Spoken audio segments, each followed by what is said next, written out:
Hello everybody, it's Rod with the PhotoFair with another sort of video review. Today I want to talk about modern film cameras, if there was ever such a thing, right? Well, actually, there is. And they even had autofocus. In particular, I'm going to touch on two cameras today. One camera that I own, which is the EOS 1, and that's the original Canon Pro grade autofocus camera. Came out in 1989. And then also Nikon's Nikon F4, which was their first pro caliber SLR with autofocus. And that one came out similar time frame. So both of those cameras are available real cheap. You'll find them at PhotoFair, you'll find them at other camera shows that might be in your area, you'll find them on eBay. We're talking about cameras that were top of the line serious pro cameras that were, you know, $1,000, $1,500 for the body only back when they were new, now selling for $100. And these are nice cameras, guys. So I own the EOS 1, so I'm going to focus more on that, but I'm going to make some references to the Nikon F4 because it's a great alternative for people who shoot Nikon DSLRs and would like to shoot some film. So starting with the EOS 1. So guys, this is the EOS 1. Canon, as you all know, in 1987, they completely got rid of the FD lens mount, kind of abandoned their base, but they were so far behind Nikon in the pro market, and they really wanted to come out with something that was going to give them an edge over Nikon, and they did. What they did was they went to the modern EOS mount, which is completely electronic between the lens and the body. No levers, mechanical, nothing. All electronic. So it was lightning fast. It blew everything away. I was there working in the camera industry when these cameras came out. That EOS 650 was the first one, then they had the 620, then they came out with this. This again was their first attempt at a camera aimed at the pro market. And let me tell you guys, it was amazing. It was so much faster than the Minolta Maxim system that had come out, and it was much faster than Nikon system, which maintained that Nikon F mount that dates all the way back to 1959. So Nikon kind of played it safe, tried to retain their base by having a lens mount that was compatible. Canon kind of said, sorry base, we're throwing you overboard, we're coming out with a new system, but it's going to be awesome. In the end, Canon won that battle. As the 90s marched on, they just kept getting more and more and more photographers to switch. And these days, Nikon and Canon both make great cameras. There are advantages and disadvantages to both. And as far as autofocus speed, really, it's all pretty comparable. You got to split hairs to see the difference. But Canon is now the #1 pro camera in SLRs. And that's something they were striving to do, and they did it with the lens mount change. Now what's ironic for Canon is they abandoned the FD lens mount, but what they made was a modern mount that's really wide and fairly shallow. Not quite shallow enough to mount a FD lens and get infinity focus, and not quite shallow enough for, say, a Minolta MD mount. But it will take old Nikon lenses, it will take old Leica R lenses, it will take old thread mount M42 lenses from Pentax Spotmatics and stuff, and it'll take K mount, and it'll take the Yashica Contax mount. So you can put the Zeiss lenses on here from back in the day, and that's kind of cool. Ironic that they can't put their own old lenses on there, but they can put a lot of other famous maker camera lenses on this camera, and with pretty good compatibility. So that's kind of awesome. Nikon's mount is nowhere near as versatile as far as taking non-Nikon lenses. But the F4 will take the widest range of Nikon lenses of any camera ever made by Nikon.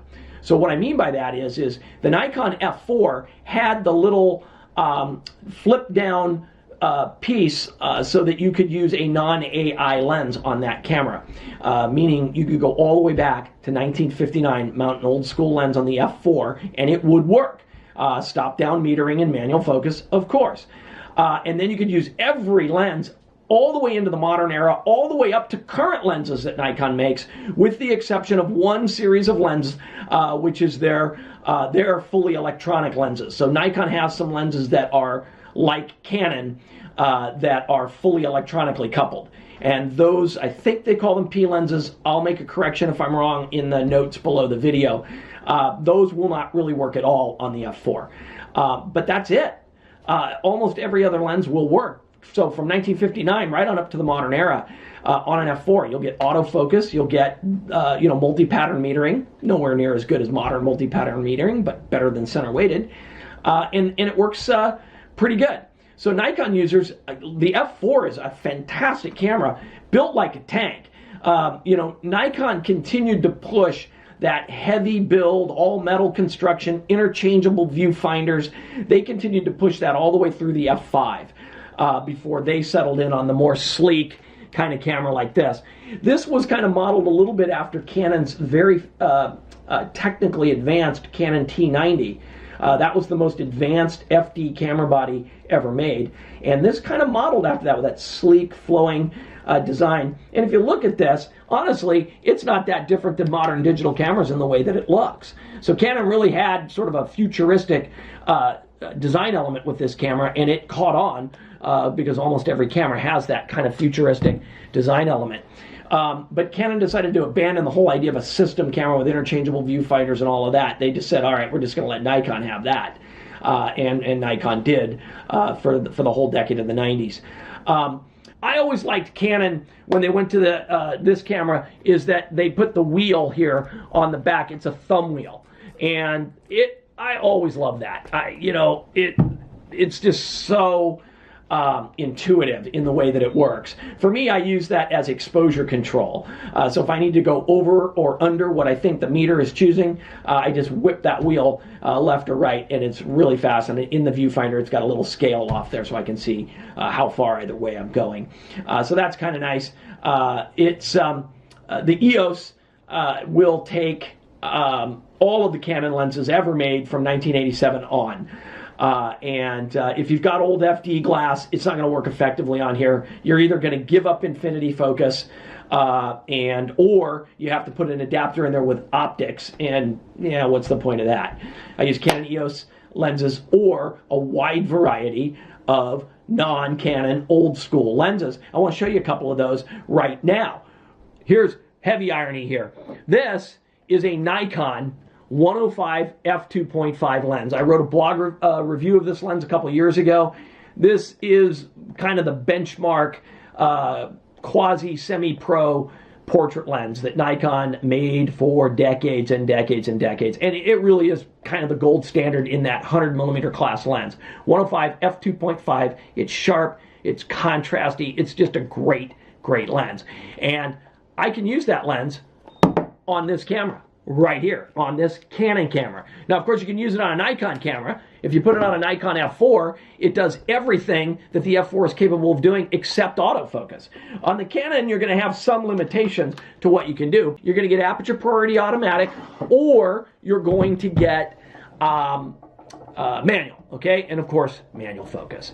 But it works great. It gets the multi-pattern metering. It's a great way to use an old school lens on this kind of modern camera.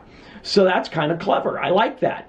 I can also add, I've got other lenses, and let's take a look. How about we go way old school? How about 1968 or 9?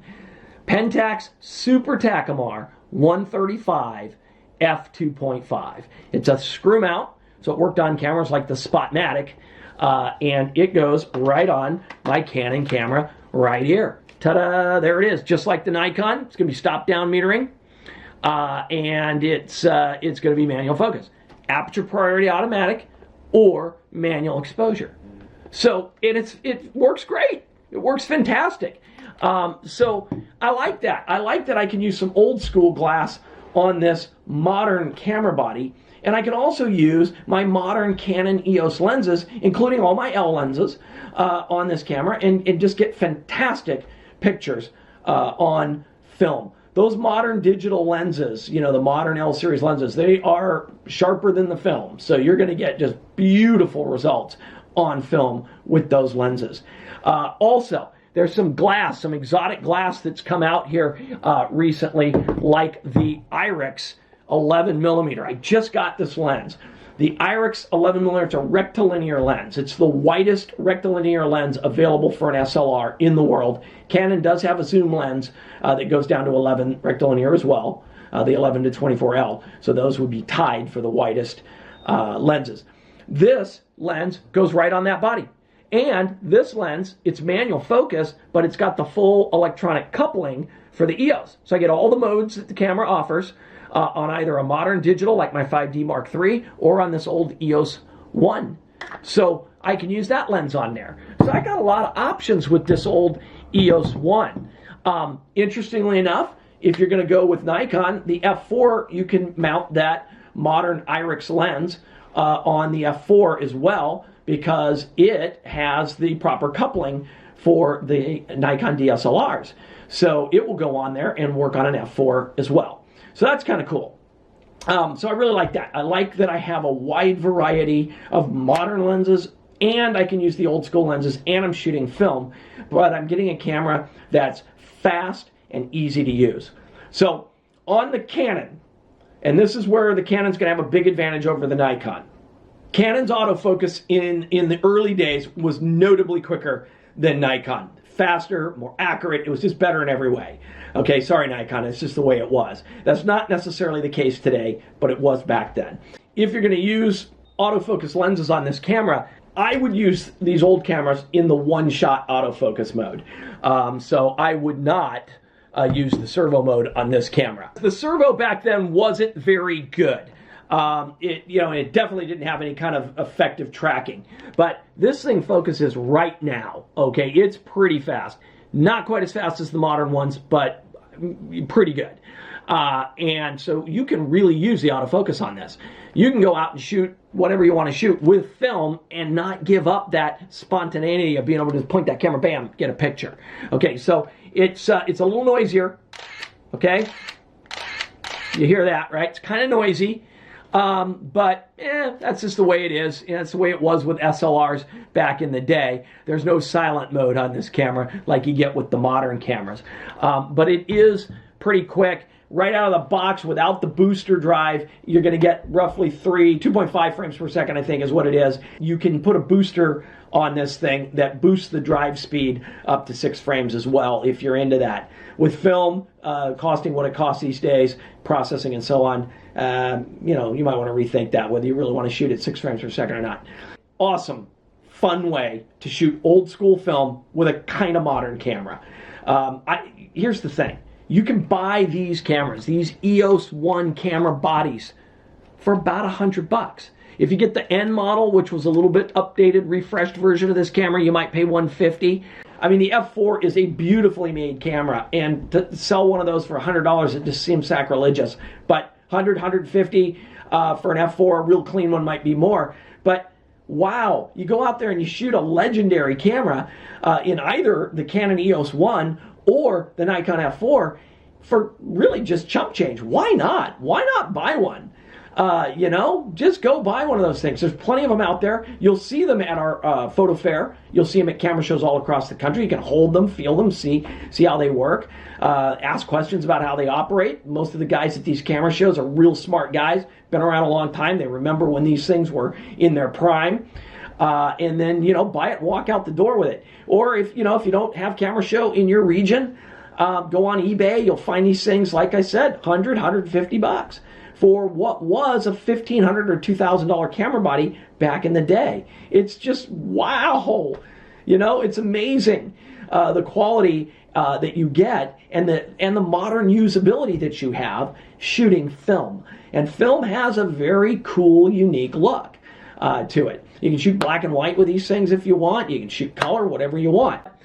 This camera is not built quite as well as, say, the Canon F1, which was their pro camera for the FD system. But it is a nicely made camera. It uses one of those 2 CR5 batteries. Those were lithium batteries, and they're kind of expensive. I came up with a solution, however, and I found a guy selling these things, I think it was on eBay, and it's actually a 2 CR5 battery that's rechargeable. And it's a lithium rechargeable battery, kind of like a modern camera battery, but it fits right in here. And so I bought one of those, and it goes right on a little charger, just a plug-in-the-wall charger, and so I don't have to keep buying these two CR5 batteries. The rechargeable version uses modern lithium technology, and it's the proper voltage, so there's no issues there. I've had no problems with it, and it's great. It goes a long ways on a charge. If you get the booster drive, you can run AA's in the camera. Okay, the Nikon F4 will run on AA's as well, and of course AA's are widely available. You can get them rechargeable or not rechargeable, whatever you want to do. Canon EOS 1, Nikon F4. Get one. If you want to shoot some film and you want kind of a quasi-modern experience, those are two excellent examples, and my God, they're giving them away out there. So why not have one? Put it in your bag and have some fun with it. That's what I got for today. So PhotoFair, March 10th, coming up soon. Mark your calendars. Newark Pavilion in Newark, California. That's in the Oakland, California area. Another one in Newark in May, and then the Portland show in September. I will have a solid confirmed date for Portland coming real soon. So go to PhotoFair.com and take a look at our show dates. We'll get those shored up real soon. But March 10th is confirmed. I hope to see you there. I hope to see you around at the camera shows and right here on YouTube. We'll see you next time.